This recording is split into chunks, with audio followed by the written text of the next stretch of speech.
Hi friends, welcome to my channel. ఈ week market విషయాలు తెలుసుకుందాం. ఈ వీక్ లో నిఫ్టీ 50 అరౌండ్ 22,820 దగ్గర స్టార్ట్ అయింది. క్లోజింగ్ చూసుకుంటే 22,713 పాయింట్లకి క్లోజ్ అయింది. అంటే సుమారు 107 పాయింట్లు డౌన్ అయింది.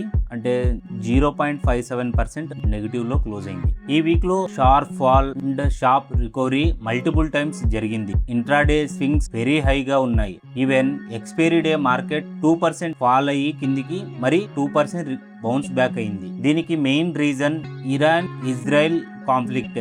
ఈ ఇంటెన్సిటీ పెరగడానికి కారణం డొనాల్డ్ ట్రంప్ రోజుకు ఒక స్టేట్మెంట్ ఇవ్వడం వార్ గురించి గ్లోబల్ ఫియర్ ని క్రియేట్ చేస్తుంది. అండ్ క్రూడ్ ఆయిల్ కూడా మోర్ దాన్ $100 లెవెల్లో ఉండడం వలన ఇన్ఫ్లేషన్ కన్సర్న్స్ కూడా పెరుగుతున్నాయి. దీని ద్వారా ఫ్యూయల్ ప్రైజెస్ పెరిగి ఇన్ఫ్లేషన్ ప్రెజర్ పెరిగి రేట్ కట్ డిలే అవుతాయన్న కన్సర్న్ తో మార్కెట్ ఇలా వాలటైల్ గా మూవ్ అవుతుంది. ఇలా క్రూడ్ ఆయిల్ పెరిగి ఇన్ఫ్లేషన్ గానీ పెరిగితే యుఎస్ ఫెడ్ రేట్ కట్స్ కూడా చేయనికి ఛాన్సెస్ ఉండవు. దీని ద్వారా మార్కెట్ బేరిష్ గా మూవ్ అవడం స్టార్ట్ అయింది. మరి గోల్డ్ విషయానికి వస్తే గోల్డ్ కూడా వెరీ వాలటైల్ గా మూవ్ అవుతుంది. ఈ వీక్ లో 14,826కు స్టార్ట్ అయ్యింది. క్లోజింగ్ చూసుకుంటే 15,093 దగ్గర క్లోజ్ అయింది. సుమారు 267 పాయింట్లు ప్లస్ లోనే ఉంది. పర్సెంటేజ్ టర్మ్ లో 1.8% గ్రోత్ పాజిటివ్ గా ఉంది. ఈ వీక్ లో కొంచెం పాజిటివ్ గానే ఉన్నా గత వన్ మంత్ గా సుమారు 13% కిందికి డౌన్ అయింది. దీనికి రీజన్ టర్కీ అండ్ రష్యా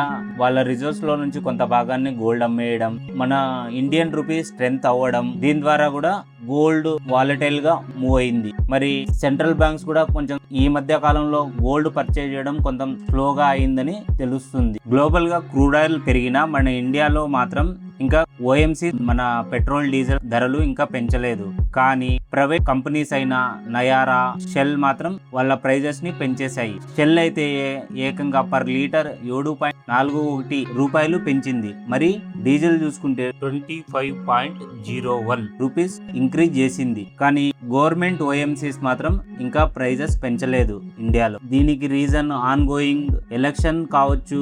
మరి గవర్నమెంట్ ఆఫ్ ఇండియా చెప్తున్న మన దగ్గర ఆల్మోస్ట్ 2 months సరిపడు క్రూడ్ ఆయిల్ ఉందని, దాంతోనే మన ఓఎంసీస్ ఇంకా ప్రైజెస్ ని పెంచలేదు. దీని ద్వారా ప్రస్తుతానికి ఇన్ఫ్లేషన్ ఇండియాలో కంట్రోల్లోనే ఉన్న ఈ యుద్ధం గాని ఇలాగే కొనసాగినట్లయితే క్రూడ్ ఆయిల్ కిందికి పడకున్నట్ల అప్పుడు మనకి ఈ ఇన్ఫ్లేషన్ పెరిగి అప్పుడు మనకి ప్రాబ్లం ఏర్పడవచ్చు. ఈ ఇన్ఫ్లేషన్ పెరగడం వల్ల డైరెక్ట్ గా మనకి ఫుడ్ ప్రైజెస్ అండ్ పెట్రోల్ ధరలు పెరగడం ఇవన్నీ మనం చూడగలుగుతాం ఫ్యూచర్ లో. ఈ వీక్ లో ఫిబ్రవరి మంత్ సంబంధించిన టెలికాం సబ్స్క్రిప్షన్ డాటా వచ్చింది. ఇందులో చూసుకుంటే భారతీ ఎయిర్టెల్ 48,57,828 యూజర్స్ ని యాడ్ చేసింది.